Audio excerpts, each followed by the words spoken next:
Hello friends, rotational dynamics या chapter मध्ये applications of uniform circular motion हा point आपण स्टडी करतोय. ऑलरेडी त्याचे दोन ऍप्लिकेशन आपण घेतलेले आहे.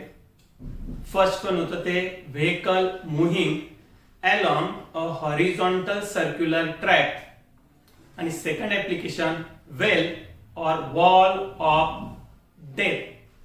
आज थर्ड ऍप्लिकेशन स्टडी करतोय आपण. ते जे थर्ड ऍप्लिकेशन ते आहे व्हेकल ऑन बँक रोड. आता बँक आणि रोड डायरेक्टली त्यांचं काहीही रिलेशन नाही.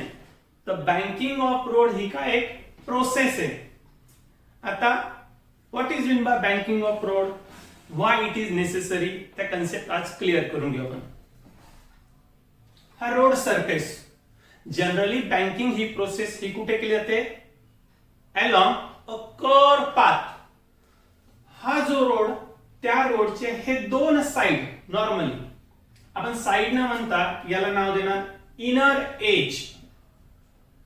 इनर एज आणि याला नाव देणार आपण आउटर एज. कर्व रोड त्याचे जे दोन साइड, एकाला म्हटले आपण इनर एज, दुसऱ्याला म्हटले outer age. Normal horizontal road मध्ये ती लेवल कशी असते, सेम असते. पण बँकिंग या प्रोसेस मध्ये आउटर एज ही थोडीशी टिल्ट केली जाते, ही रेज केली जाते, ही रेज केली जाते.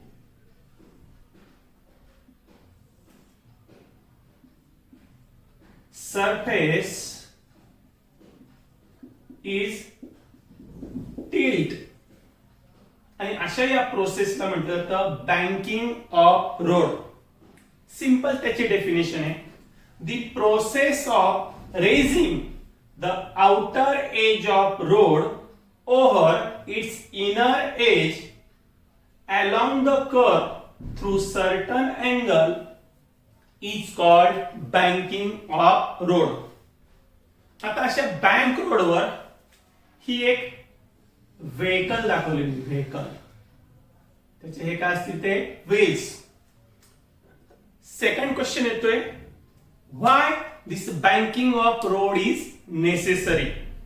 हॉरिझॉन्टल सरफेस मध्ये मॅक्सिमम स्पीड, त्याचं एक्सप्रेशन डिराइव्ह केलं आपण, V max is equal to under root of mu S into R जी.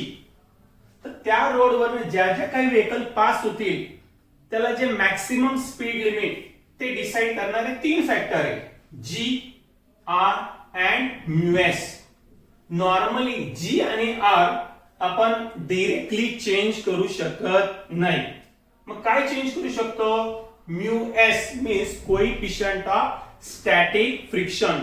तो जो रोड तो तयार करताना त्याचा सरफेस कसा मेंटेन करायचा त्यानुसार ओव्हरऑल व्ही मॅक्स ची व्हॅल्यू काय होते, चेंज होते. फॉर एक्झाम्पल, तो जो पर्टिक्युलर रोड बनवलाय त्या रोड साठी त्याचा कोएफिशिएंट ऑफ स्टॅटिक फ्रिक्शन ची व्हॅल्यू घेतली आपण 0.2.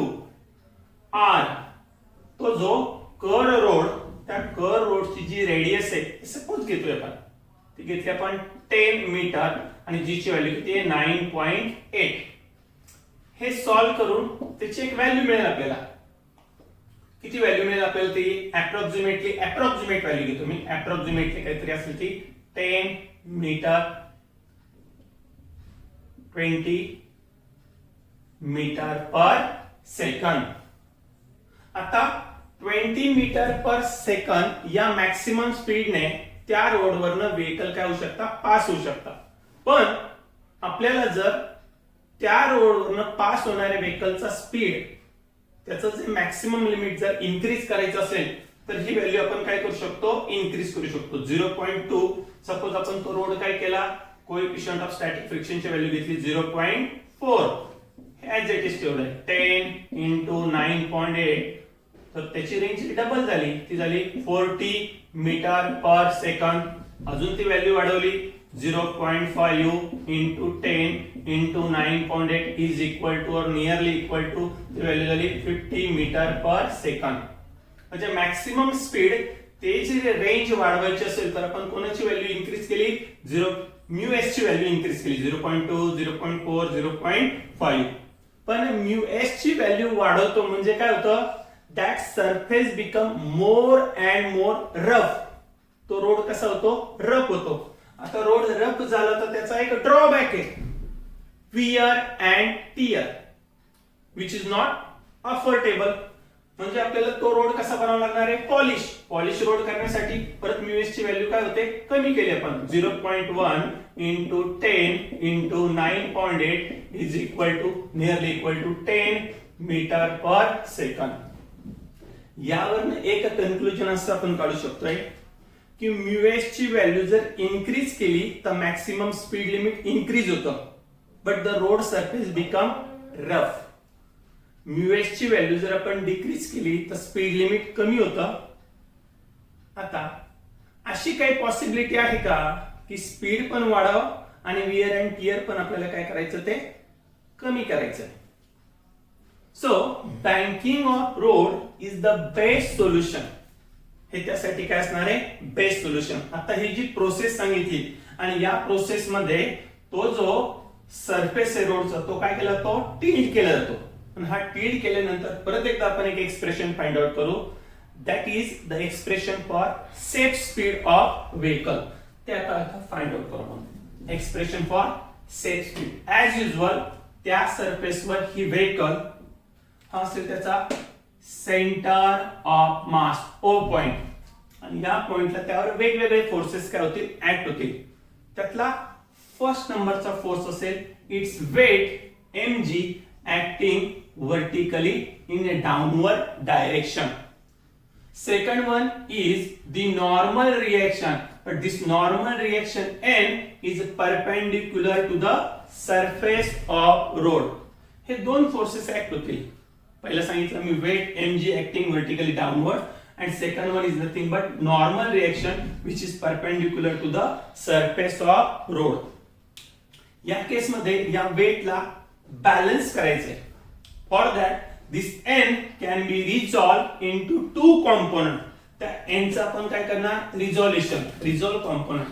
त्यातला हा एक फर्स्ट असेल तो व्हर्टिकल कॉम्पोनंट आणि असणार आहे सेकंड हॉरिझॉन्टल कॉम्पोनंट. अँगल जर थीटा कन्सिडर केला n चा जो व्हर्टिकल कॉम्पोनंट, त्या व्हर्टिकल कॉम्पोनंटची व्हॅल्यू मिळते n cos थीटा, आणि जो हॉरिझॉन्टल कॉम्पोनंट त्याची व्हॅल्यू मिळते n sin थीटा. प्रत्येकदा आपण सांगतोय की या केस मध्ये बॉडीवर कुठले कुठले वेट ऍक्ट होत आहे. नंबर 1 कुठले कुठले फोर्सेस ऍक्ट होत आहे. Number 1 it's weight acting vertically downward. Normal reaction n perpendicular to the surface of road.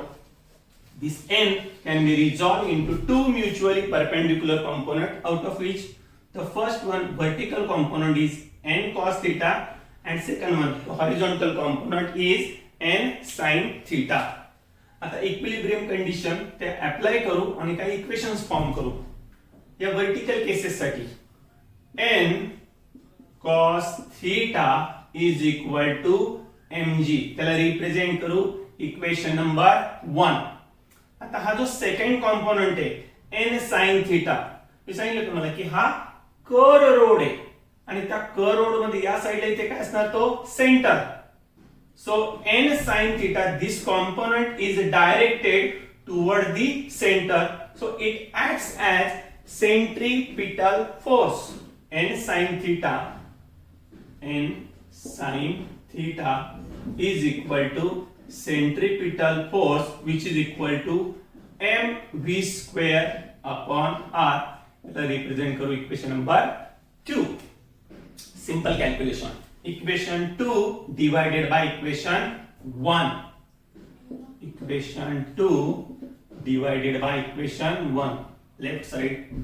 n sin theta divided by n cos theta is equal to mv square upon r divided by mg. This m get cancel. n get cancel. Sin theta upon cos theta is nothing but tan theta is equal to v square upon r into g, rg, or v square is equal to this rg should be transferred here, rg tan theta. Taking square root, v is equal to under root of rg tan theta. This is the expression for safe speed of vehicle, Vs. Now from this equation, tan theta is equal to v square upon rg means theta is equal to tan becomes tan inverse of v square upon rg. This is the expression for angle of banking. So what is angle of banking? It is the angle made by horizontal surface with the surface of road. So in this case, these two equations, they are very important. First one, Vs means safe speed is equal to under root of rg tan theta, and second one, angle of banking, theta is equal to tan inverse of v square upon rg.